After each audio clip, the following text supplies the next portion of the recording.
ঘরের মধ্যে থেকে অটোমেটিকলি আওয়াজ আসে, কোনো গাছপালা ভেঙে চুরে মনে করছে ঘরে ভেঙে পড়লো। তারপরে আপনার বাইরে টর্চ নিয়ে রাত্রিরে বেরিয়ে দেখে কিছু নেই, মেরে কাউকে মানে পুঁতে ফেলেছে নাকি পুড়িয়ে দিয়েছে উপর থেকে, কিছু বোঝা যাচ্ছে না। দেখুন মনে হচ্ছে যেন এখানে মানুষের হাড় মাথা টাথা টাইপের কি সব হয়ে রয়েছে আমি বুঝি। নমস্কার, আমি রবিন। প্রত্যেক দিনের মতন আজকেও কিন্তু একটি ভিডিও নিয়ে চলে এসেছি আপনাদের সামনে। আজকে কিন্তু পুরো কাহিনীটাই থাকবে ভূতের। দেখুন কথাটা বলতেও কিন্তু আমার ভয় লাগছে। আর এমন একটি গভীর জঙ্গলের মধ্যে আমি দাঁড়িয়ে আছি, আপনাদের চারি সাইডটা কিন্তু ঘুরে দেখাবো। কোনো সাইডে কিন্তু জঙ্গল ছাড়া কোনো মঙ্গল নেই। দেখবেন আপনারা, ক্যামেরাটা একটু ঘুরিয়ে দেখাচ্ছি আপনাদেরকে, পুরো জঙ্গলই জঙ্গল। আর এই জঙ্গলে কিন্তু ভাঙাচুরো, পোড়ো বাড়ি নয় এগুলো, পোড়ো বাড়ি নয় এগুলো। কিন্তু আপনি বুঝতে পারছেন যে বাড়িঘরগুলো দেখে 20 বছর আগেও কিন্তু এই বাড়িঘরগুলো ঝকঝকে চকচকে ছিল, যেহেতু রংটা দেখে আপনি বুঝতে পারছেন। আর এইখানে কিন্তু একটি কাহিনী ঘটে আছে যেহেতু। আর এইখানে আরেকটা কথা বলে রাখছি, এই যে জঙ্গলে এসছি, এখানে কিন্তু আমি লুকিয়ে লুকিয়ে এসছি। যে কোন জঙ্গলে এসছি বলতে পারবো না আপনাদেরকে, বলা নিষেধ আছে যে কারণে। আর এই জঙ্গলে ঢুকা বা এই বাড়ি ঘরদের মধ্যে ঢুকাও কিন্তু নিষেধ আছে, সরকার থেকে কিন্তু এটা পুরো সিল করে রাখা আছে।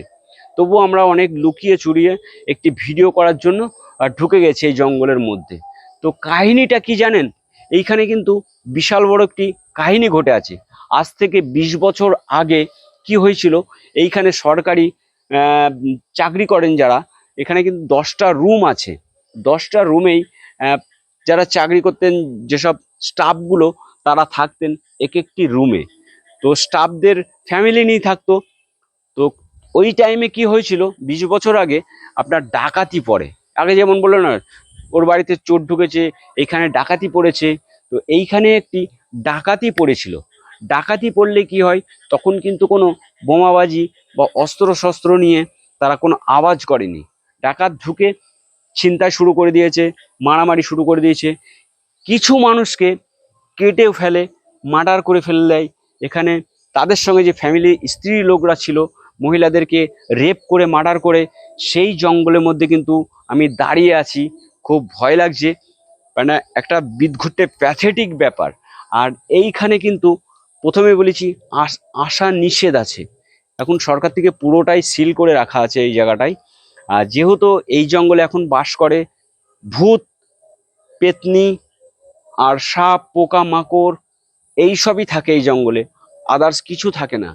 আপনারা একটু কান পাতলে বুঝতে পারবেন যে কিটকিট করে আওয়াজ হচ্ছে, উপরে পাখি ডাকছে, এইসবই আওয়াজ পাবেন, আদার্স কোনো আওয়াজ নেই। পুরো জঙ্গলটাকে আপনাকে ঘুরে দেখাবো চেষ্টা করছি।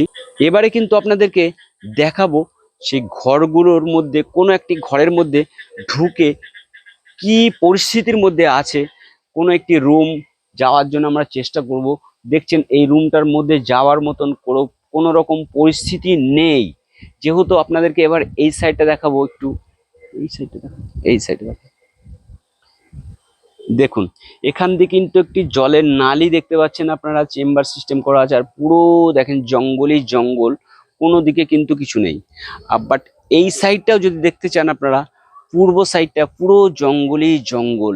একটি প্রাচীর দেওয়া আছে দেখা যাচ্ছে হালকা, তার ও সাইডও জঙ্গল, পুরো সাইডই জঙ্গলে জঙ্গল। আর এই সাইডটাও যদি দেখানো যায় আপনাদেরকে, দেখুন চারি সাইড কিন্তু জঙ্গল।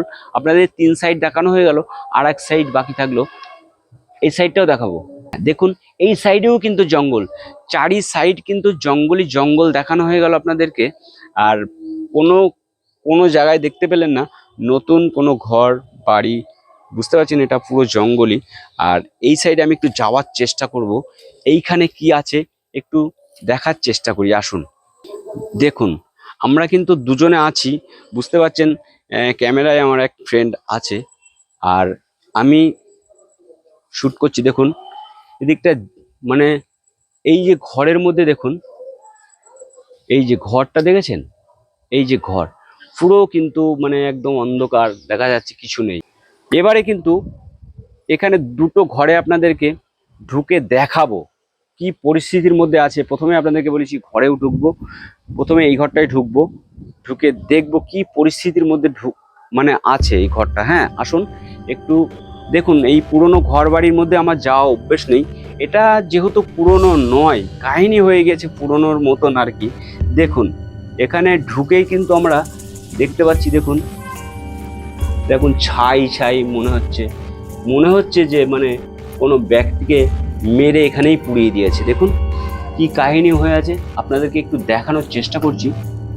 দেখুন দেখুন এখানে দেখুন, দেখুন মনে হচ্ছে না যে আপনার একটি ব্যক্তিকে মেরে এই যে মানে দেখুন মনে হচ্ছে না যে মাথা হাড় টাড় পড়ে রয়েছে, কিছু বুঝতে পারছি না, মানে অন্ধকারের অবস্থা ঘর।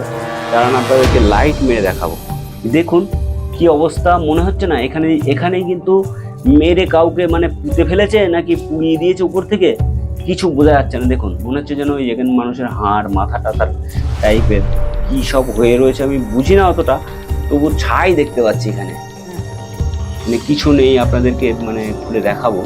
আর এই সাইডটা দেখুন, ওই সাইডটা এই যে দেখুন ঘরগুলো ভেঙেছে এমন ভাবে, এই যে ঘরগুলো কিভাবে ভেঙেছে দেখুন, মনে হচ্ছে না যে ঘর ভেঙে এই দেখুন জানলা ভেঙে দরজা ভেঙে মানে ঢুকেছিল কিন্তু সেই ডাকাতগুলো।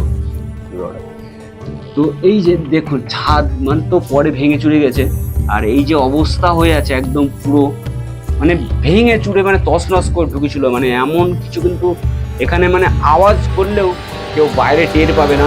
আর গ্রামটা একটু ভিতরেই এই অফিসগুলো সেহেতু আমরা এখানে ভিডিও করছি। আসুন এবার আর একটা ঘরে আপনাদেরকে নিয়ে যাব। দেখুন লাইট কিন্তু আমার জ্বালাতে হয়েছে দিনের বেলায়। চলুন এবার আর একটা ঘরে আপনাদেরকে নিয়ে যাওয়ার চেষ্টা করছি। আসুন, কিন্তু ঢুকতে ভয় লাগছে আমার। প্রথমে আপনাদেরকে দেখাবো, দেখুন জানলা দরজা তো কিছু নেই, সব ভেঙে চুরে। দেখুন দেখুন এই গাছগুলো দেখলে, এই যে বিদঘুট্টি গাছ লতা পাতা জড়িয়ে, এখানে কিন্তু সাপ পোকামাকড়, ভূত না থাকলেও সাপ পোকামাকড় কিন্তু থাকবেই। আর রাতে যে ভূত থাকবে না, 10টা ফ্যামিলির মধ্যে কিছু মহিলা যেহেতু এখানে মারা গিয়েছিলেন, যে মেরে ফেলেছিল আর কি ডাকাতে, তাতে করে যে তাদের অস্তিত্ব ঘুরে বেড়ায় না এই ঘরের মধ্যে, কি করে ভাববো। যেহেতু ভূত বলে কিছু একটা কথা আছে, আর আত্মা তো জানেন আপনারা, আত্মার গল্প শুনেছেন। এবার শোনাবো, পুরোটা আপনাদেরকে দেখাচ্ছি দেখুন ভালো করে। এই ঘরের মধ্যে কিন্তু কারোর সাহস নেই, আমরা দুজনে আছি বলে যেহেতু আমার সাহস হয়েছে, আমার আবার অত সাহস নেই। দেখুন মানে আতঙ্ক সৃষ্টিকর মানে জায়গা এটা, মানে এই জায়গায় ঢুকলে কার না আতঙ্ক লাগবে। আর এইখানে যে আতঙ্কটা হয়েছিল আর যে কাহিনীটা হয়ে আছে, এবার আপনাদেরকে আমি বলবো। দেখুন এই যে রুম, এই যে দিকটা দিয়ে যাবেন আপনি, পুরো কিন্তু জঙ্গলে পরিণত হয়ে আছে। হ্যাঁ আমার গায়ে আবার একটি জঙ্গল লেগেছে, আমি ফট করে সরে গিয়েছিলাম। যে কাহিনী হয়ে আছে আপনার এইখানে, বললাম তো যে 5টা রুম আছে, 10 জন পুরো ফ্যামিলি নিয়ে 10 জন ছিল, কিছু মহিলা ছিল, কিছু বাচ্চা ছিল, কয়েকজন বয়স্ক লোক ছিল। তার মধ্যে মহিলাদেরকে রেপ করে মারা হয়ে যায়, বাচ্চাদেরকেও কেটে কুটে ফেলে, এগুলো বলতে পারছি না আমি। আর বড় মানুষদেরকেও মার্ডার করে দেয়, সব ফিনিশ হয়ে যায়। তার পরবর্তীকালে সরকার আবার এখানে নতুন স্টাফ পাঠায়। তার নতুন স্টাফ আসার 2-1 মাস না যেতেই ভয়ঙ্কর দৃশ্য শুরু হয়ে যায়। তখন কি হয়, কোনো ঘরের মধ্যে থেকে অটোমেটিকলি আওয়াজ আসে, কোনো গাছপালা ভেঙে চুরে মনে করছে ঘরে ভেঙে পড়লো। তারপরে আপনার বাইরে টর্চ নিয়ে রাত্রিরে বেরিয়ে দেখে কিছু নেই। তারপরে যে আশেপাশে কিছু চাষিরা থাকে, যাদের ফ্যামিলি আছে, তারা কিন্তু রাত 12টা বাজলেই আওয়াজ পায়, বাঁচাও বাঁচাও এমন করে আওয়াজ ওরা শুনতে পায়। গল্পগুলো বলে, স্টাফদের কাছেও বলে, আর স্টাফরাও কিন্তু এমন আওয়াজই ভয়ঙ্কর ভয়ঙ্কর এমন আওয়াজ হতে শুরু হয়ে যায়। তারপরে কিন্তু তারাও কিন্তু ছেড়ে ছুড়ে দিয়ে চলে যায় আপন জায়গায়। তারপর থেকে কিন্তু পুরোপুরিভাবেই এই জায়গাটা একদম পুরো শ্মশানে পরিণত হয়ে গেছে, মানে নিস্তব্ধ এলাকা। কেউ এখানে ঢুকতে সাহস পায় না, কারোর সাহস হয় না, আসে না এখানে। সেই জায়গাটায় আমরা আজকে দুজন এসছি অনেক লুকিয়ে চুরিয়ে একটি ভিডিও করার জন্য। ঠিকানাটা আমি বলতে পারছি না আপনাদেরকে, দুঃখের বিষয়। ভিডিওটা আজকের মতো এখানেই শেষ করছি।